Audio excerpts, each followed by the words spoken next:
السلام علیکم گائز. تو کیسے ہیں آپ سب؟ امید کرتے ہوں آپ سب بالکل خیریت سے ہوں گے. تو چلیے شروع کرتے ہیں آج کی ہماری نیو ایپیسوڈ. بیبی آپ کو پتا ہے میں کون ہوں؟ فہد نور کو دیکھتے ہوئے بولا. ان کے گھر میں پہلی بار کوئی اتنی چھوٹی بچی آئی تھی، وہ بھی اتنی پیاری. وہ تینوں کچھ زیادہ ہی ایکسائٹیڈ ہو رہے تھے. نور نے اس کی طرف دیکھا اور پھر مسکرائی.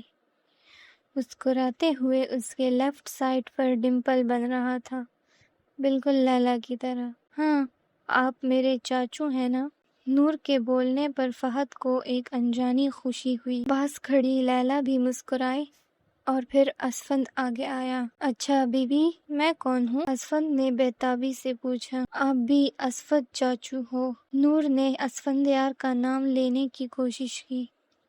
اسفند مسکرایا اور نور کے گال پر پیار کرنے لگا. نور کھلکھلانے لگی. اور بیبی میں؟ لیلا نے جلدی میں پوچھا. نور نے اس کی طرف دیکھا. آپ نور نے آپ کو لمبا کیا. ہاں بیبی میں. لیلا نے پھر سے کہا. آپ میری فرینڈ ہو نا؟ لیلا مسکرائی. ہاں میں فرینڈ ہوں آپ کی، لیکن میں پھپھو ہوں نا. اپو؟ نور نے پھپھو نام لینے کی کوشش کی. پھپھو نہیں چاچی.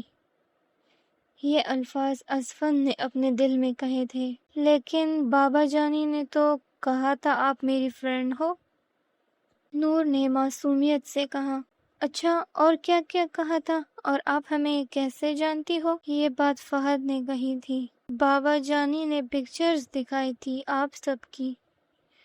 بڑے دادا، بڑی دادی، چھوٹے دادا، چھوٹے دادی، فہد چاچو، اسفند چاچو، میرے تایا تائی امی اور میری فرینڈ. اس نے معصومیت سے ہر ایک کو انگلیوں پر گنتے ہوئے کہا. اسفند نے ایک بات نوٹ کی کہ نور نے مناہل کا نام نہیں لیا تھا. وہ تینوں اس چھوٹی بچی کو دیکھ دیکھ کر ہی خوش ہو رہے تھے. ابھی اسفند اسے مناہل کے بارے میں بتاتا کہ نور دور سے آتے تیمور کو دیکھ کر جھولے سے اتری. بابا جان! وہ تینوں بھی تیمور کو دیکھنے لگے اور سیدھے ہوئے.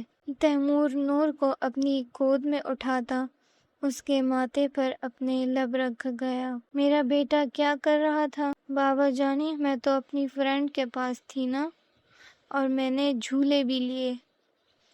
نور اپنی گرے آنکھوں کو جھپکاتے ہوئے بولی. اچھا میری جان تھک گئی ہے نا، سونا نہیں؟ تیمور کی بات سن کر نور نے سر نہ میں ہلایا. کیوں میری جان بھوک لگی ہے؟ تیمور کے سوال پر اس نے پھر سے نہ میں سر ہلایا. مجھے اپنی فرینڈ کے پاس جانا ہے. انہوں نے کہا وہ مجھے چاکلیٹ دیں گی. نور نے تیمور کے بالوں سے کھیلتے ہوئے کہا. اس کی بات پر تیمور نے لیلا کو دیکھا. لیلا گھبرائی. وہ لالا؟ لیلا کو سمجھ نہیں آیا کیا بولے. اچھا ٹھیک ہے لیلا، بیٹا نور کو لے جاؤ اور سکینہ سے اس کا بیگ منگوا دینا، اس میں نور کی ضرورت کی چیزیں ہیں. لیلا اس کی بات سنتے مسکراتی ہوئی نور کو اپنی باہوں میں بھر گئی. جی لالا آپ بے فکر رہیں. لیلا نور کو لیے اندر اپنے کمرے کی طرف بڑھ گئی. پیچھے تیمور بھی اپنے کمرے کی طرف چلا گیا. کیا یار، مجھے تھوڑی دیر اور باتیں کرنی تھی بیبی سے، فہد نے اسفند سے کہا.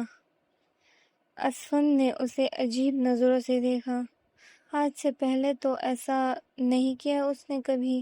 اگر اتنے ہی پسند ہے تو شادی کر کے پیدا کر لینا. اسفند کی بات پر اس کا چہرہ شرم سے اور غصے سے سرخ پڑا. کمینے انسان، میں نور کی بات کر رہا ہوں. ہاں اور میں بچوں کی. ویسے غور کرنا میری بات پر. اسفند اسے دانت دکھاتا اندر کی طرف چلا گیا. فہد بھی اسے گھورتا اس کے پیچھے ہی بڑھ گیا. لیلا اپنے کمرے میں آئی. نور ٹکر ٹکر اس کمرے کو دیکھ رہی تھی. آپ کو بھی ٹیڈی بیئر پسند ہے؟ مجھے بھی بہت پسند ہے. لیلا مسکرائی اور اسے بیڈ پر بٹھایا. ہاں نا مجھے بھی بہت پسند ہے. ابھی وہ کچھ اور کہتی کہ اس کا فون بجا۔ لیلا نے ناسمجھی سے فون دیکھا تو آرین کی کال دیکھ کر اسے سب یاد آیا۔ اس نے کال کاٹی۔ آرین نے پھر سے کال ملائی۔ لیلا نے کال اٹھاتے فون کان سے لگایا۔ لیلا، کہاں تھی تم؟ میری کال کیوں نہیں اٹھا رہی تھی اور میرے میسیجز کا رپلائی کیوں نہیں کیا؟ کال ریسیو ہوتے ہی آرین کے سوالات شروع ہو گئے تھے۔ اور آپ جو نہیں کر رہے تھے رپلائی؟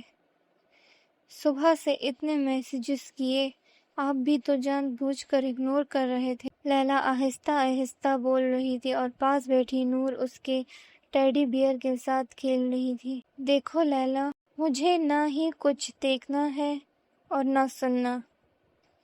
ابھی آرین کے الفاظ پورے بھی نہیں ہوئے تھے کہ لیلا نے اس کی بات کاٹی۔ میں ابھی بزی ہوں، اگر فری ہو گئی پھر بات ہو جائے گی، ورنہ آج آپ میرا انتظار مت کرنا، لیلا نے ٹھنڈے لہجے میں اس سے کہا۔ آرین پریشان ہوا۔ لیلا، تم ایسا نہیں کر سکتی۔ بائے۔ لیلا نے ایک لفظی جواب دیا اور کال کاٹی، اور تو اور فون بھی بند کر دیا۔ لیلا اگنورنس برداشت نہیں کر سکتی تھی، اسے بہت ہرٹ ہوا تھا۔ وہ نور کی طرف متوجہ ہوئی۔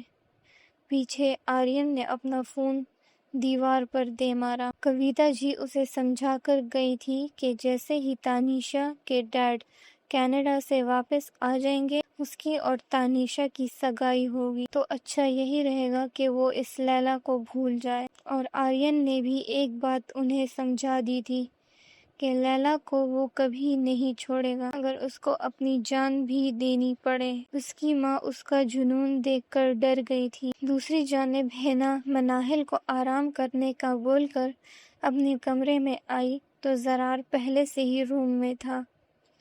وہ طیبہ بیگم کو سلا کر آیا تھا۔ زرار، آپ یہاں؟ مطلب کہیں نہیں، آپ کو تو آج زمینوں پر جانا تھا نا؟ ہینا اس کے پاس ہی بیڈ پر بیٹھ گئی۔ زرار نے اسے دیکھا۔ نہیں، مورے کی طبیعت ٹھیک نہیں ہے۔ ہینا پریشان ہوئی۔ زرار، یہ کیا ہو گیا ہے ایسے اچانک؟ زرار نے اسے اپنی باہوں میں بھر لیا۔ تم ٹینشن مت لو میری جان، سب ٹھیک ہو جائے گا۔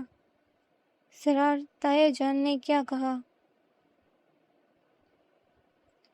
ہینا اس کے سینے پر سر رکھ کر بولی۔ زرار نے گہری سانس لی۔ بابا نے کہا کہ تیمور نور کو لے کر یہاں سے چلا جائے۔ کیا مطلب زرار؟ تیمور لالا کو وہ سب یہاں نہیں رہنے دیں گے؟ پتہ نہیں، یہ تو وقت ہی بتائے گا۔ زرار نے اس کا سر اوبر کیا اور اس کے لبوں کو اپنے لبوں میں قید کیا۔ ہینا کسمسائی اور اسے پیچھے کرنے لگی۔ زرار اس کے لبوں کو اپنے جنون بھری گرفت میں لیتا اس کے اوپر جھکا۔ To be continued. تو گائز، یہ تھی ہماری آج کی ایپیسوڈ۔ مجھے پتا ہے ایپیسوڈ تھوڑی شارٹ تھی، لیکن کل کی ایپیسوڈ انشاءاللہ لانگ ہوگی اور رومانس بھی اس میں ہوگا۔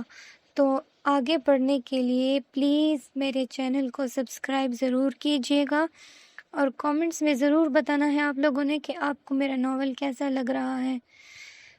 سبسکرائب کرنا نہ بھولیے گا۔ تھینک یو، ملتے ہیں نیکسٹ ایپیسوڈ میں، تب تک کے لیے اللہ حافظ۔